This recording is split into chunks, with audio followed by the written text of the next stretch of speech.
what's the first thought that pops into your mind when you hear the phrase, "it's okay to be white"? This simple question carries a weight of history, social context, and personal perspective.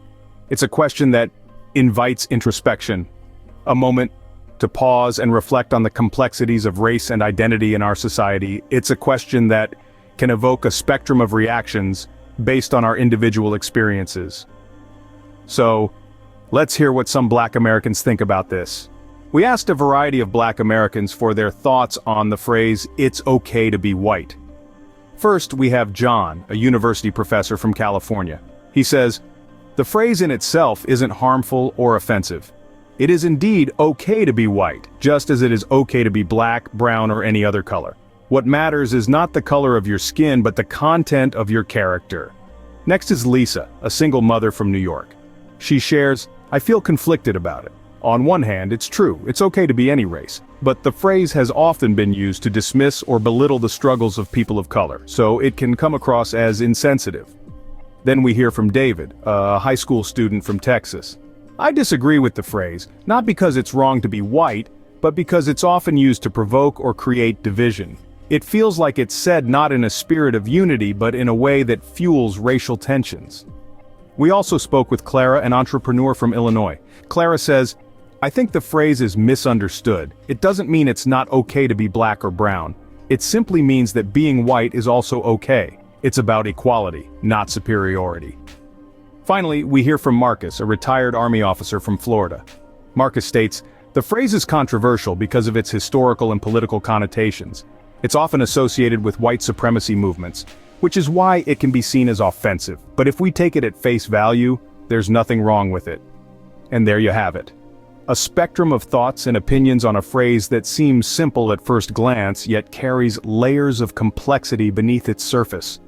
As we can see, views on this phrase are as diverse as the individuals expressing them. What can we glean from these varied responses? Well, as we delve into the analysis, we notice a fascinating tapestry of sentiments, each thread woven with personal experiences and perspectives. It's evident that the phrase, "it's okay to be white," carries a different weight for every individual. And understanding this complexity is key to our discussion. First off, we noticed a recurring theme of affirmation. Many respondents agreed that, fundamentally, there's nothing wrong with being white. After all, everyone should feel comfortable in their own skin, irrespective of color. This sentiment, however, is often tempered with a cautionary note about the potential misuse of the phrase, which brings us to our next theme. A significant number of responses highlighted concerns about the phrase being used as a political tool, a kind of coded language to mask certain agendas. These individuals worry that the phrase, while seemingly innocuous, could be weaponized to stoke divisions and undermine the struggles faced by people of color. Then we have those who express discomfort. They feel that the phrase, while factually true, is unnecessary and can inadvertently contribute to racial tension. To them, it's not about denying white identity, but rather questioning why such a statement needs to be made in the first place. Interestingly, some respondents took a more neutral stance. They acknowledged the validity of the phrase while also recognizing its potential pitfalls. They advocate for a more nuanced conversation about race, one that goes beyond catchy slogans and digs deeper into the roots of racial issues. What's clear from this analysis is that the phrase, "it's okay to be white," elicits a wide range of reactions. Some see it as a simple truth, others as a potential tool for division, and yet others as a trigger for deeper conversations about race. As we move forward, it's crucial to remember that these varied perspectives are all part of the larger conversation about race in America. They highlight the need for empathy, understanding, and a willingness to engage in difficult dialogues. It's clear that this phrase elicits a spectrum of emotions and reactions. To fully understand these responses, we need to delve into the historical context. The phrase, "it's okay to be white," may seem innocuous on the surface, but its history is more complicated and contentious than one might expect. The phrase itself began to circulate widely in online communities around the late 2010s. It was initially used as a form of protest against what some perceived as an increasingly anti-white sentiment.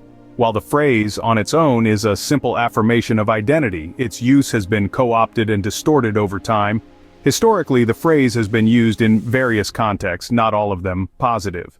Some white supremacist groups have adopted the phrase as a rallying cry, casting a shadow over its original intent. This has led to a significant amount of controversy and misunderstanding around the phrase. The phrase's historical misuse is a key reason why it can be seen as problematic. The controversy lies not in the phrase itself, but rather in how and where it has been used. When spoken by individuals with a history of promoting division and hate, the phrase can take on a sinister undertone. The United States, in particular, has a long and complex history with race relations. From the legacy of slavery to the civil rights movement, racial tensions have played a significant role in shaping the nation. This history has left a lasting impact on the way we perceive and interpret phrases like, "It's okay to be white." It is essential to remember that the phrase's controversy does not stem from an objection to whiteness. Instead, the contention comes from its association with white supremacists, and its use as a tool to dismiss or downplay the experiences of racial minorities. In conclusion, the phrase, "It's okay to be white," is not inherently problematic. However, its historical misuse and association with divisive groups have led to its current controversial status. Understanding this context allows us to see why some view the phrase with skepticism or discomfort. History has a profound impact on our perception of phrases like, "It's okay to be white." Let's now turn to some experts to shed light on this issue. When we dive into the academic world, we find a plethora of insights regarding the phrase, "It's okay to be white." Sociologists, for instance, view this statement through the lens of societal structures and norms. They argue that the phrase, while seemingly innocuous, can carry a loaded meaning in certain contexts. It's not about the phrase itself, but about the underlying implications, and the potential for it to be used as a tool for division rather than unity. Historians, on the other hand, take us on a journey through time, reminding us that the phrase can't be separated from the historical context. The United States has a complex history with race relations, and this phrase can unintentionally evoke memories of times when racial equality was far from reality. So, while the phrase may seem simple on the surface, its interpretation may differ depending on one's knowledge and understanding of the past. Cultural analysts provide a different perspective, focusing on the contemporary societal discourse. They argue that in a society striving for equality, every racial identity should be embraced and celebrated. However, they caution that the phrase, "It's okay to be white," can sometimes be used to dismiss or downplay the challenges faced by marginalized groups, which can hinder the progress towards a truly equal society. Meanwhile, linguists would tell us that language is a powerful tool, and words can often carry more weight than initially meets the eye. Thus, the phrase, while seemingly straightforward, can have different connotations based on the setting, the speaker, and the listener. In essence, the phrase, "It's okay to be white," while seemingly simple, is laden with complexities. The experts remind us that it's not just about the words spoken, but also about the historical, societal, and cultural contexts in which they are uttered. They emphasize the importance of empathy, understanding, and open dialogue in navigating these complexities.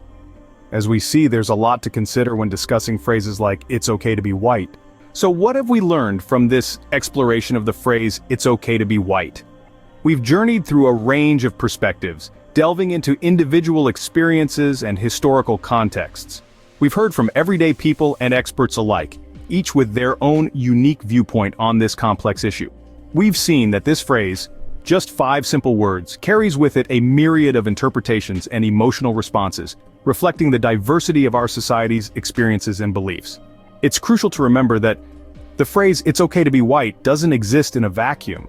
It's part of a broader conversation about race, identity, and privilege.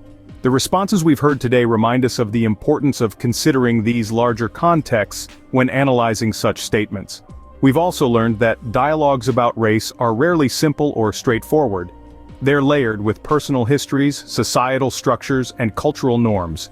They demand respect, empathy, and a willingness to listen. In these conversations, it's vital to recognize that everyone's perspective is shaped by their own experiences. We must be open to understanding these experiences, even if they're different from our own. This isn't about determining who's right or wrong, but about fostering a deeper understanding of the diverse world we live in. So let's continue to listen, learn, and engage with one another. Remember, discussions like these aren't about finding a right or wrong answer, but about fostering understanding and empathy.